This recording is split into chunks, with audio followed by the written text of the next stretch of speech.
Hey guys, welcome back to Vintage Halloween. I decided to do part 3 of my spooky book series today, just to talk more about some books that I find that are really fun and really entertaining. They're definitely kiddie books. They're definitely fun.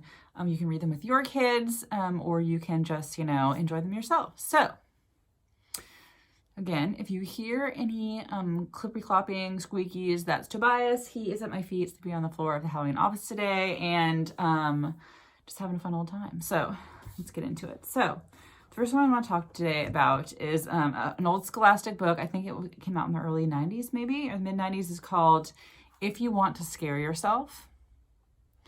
And it's by Angela Sommer-Bodenburg. Let us read the back, shall we? Are you brave enough to read a scary story all by yourself? Freddie is so bored. Ever since he hurt his leg, he has nothing to do but stay in bed all day. Then Freddie asks his mother to tell him the scariest story she can think of. And she does, and so does his father, and so does his grandmother too. Here are 5 of the scariest stories you have ever read. Each one is guaranteed to send shivers up and down your spine. This book is so enjoyable. I read this book probably in like one night, and maybe like an hour. I think it's like 106 pages. It's real short.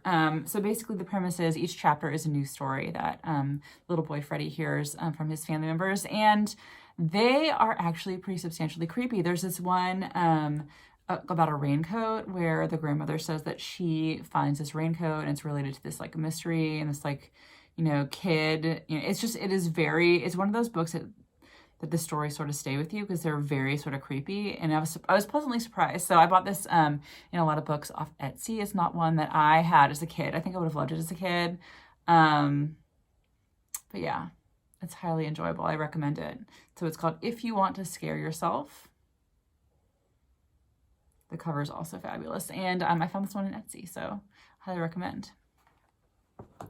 The next one is a piece of historical fiction called A Ghost Hotel, and there's actually 2 books in the series. I've only read the first one. I'm sort of in the middle of reading this one now, and basically it's very interesting because it's historical fiction. Let me read the back to you so you can see. Okay. Anna, an orphan child, has always wondered who her real parents are. When Anna and her family check into a strange old hotel, Anna meets the ghostly Colonel and Mrs. Terwilliger. Her resemblance to the couple's missing daughter is eerie, especially since the young girl disappeared over 140 years ago. Unable to resist the lure of the past, Anna is drawn back in time to the danger-filled days of the Underground Railroad, which helped runaway slaves to freedom. Here, Anna discovers the mystery of her childhood, a mystery that must be solved if Anna is ever to find her way home again. So, can you hear Toby snoring? He's snoring at my feet. Oh, Goosey, am I keeping you up? I'm sorry. What I love about this, I love historic fiction, especially dealing with, the runaway slaves, the Underground Railroad, such an important part of our history to learn about, for kids to learn about, to understand like the bravery of these people who risked their life for freedom. And I love that. I love that about it. The story is very weird. Like it's definitely has some time travel elements to it. So basically Anna, who is the adopted girl, they found her somewhere. Her adopted family found her like in an abandoned house, and she's disabled, and the doctors don't know why. Like they're like your leg should work fine. We don't know why. I wonder if it's related to some trauma you had that you don't remember.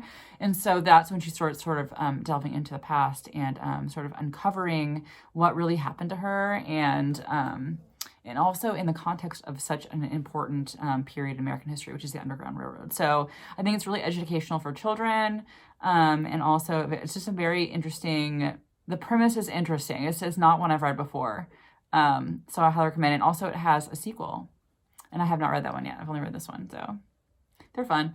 I think this one is Rainbow Bridge. It came out in, let me see, probably 94.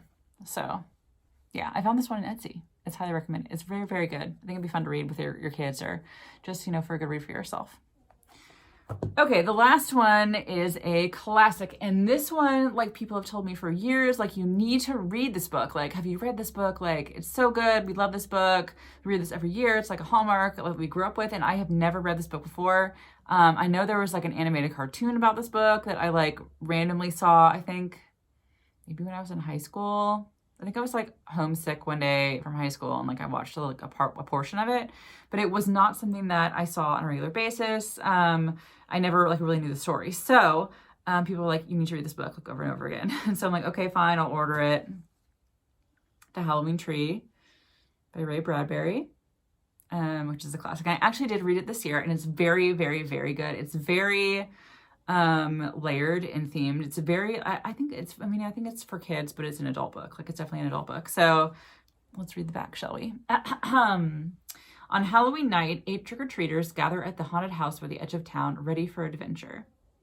But when something whisks their friend Pip away, only one man can help the boys find him. Join the sinister Carapace Clavicle Mound Shroud, say that 3 times, as he takes them on an unforgettable journey through space and time, deep into the mysteries of the spookiest of all nights. Can the boys save Pip before it's too late? So what I love about this book, it is very much a history of Halloween. So basically Mound Shroud, the man, finds the boys, and it takes them on this adventure through time and space, and they go to ancient Egypt, they go to ancient Ireland to Samhain rituals, to sort of discover the origin of Halloween and what makes Halloween Halloween. And also the premise of their friend Pip, who's missing.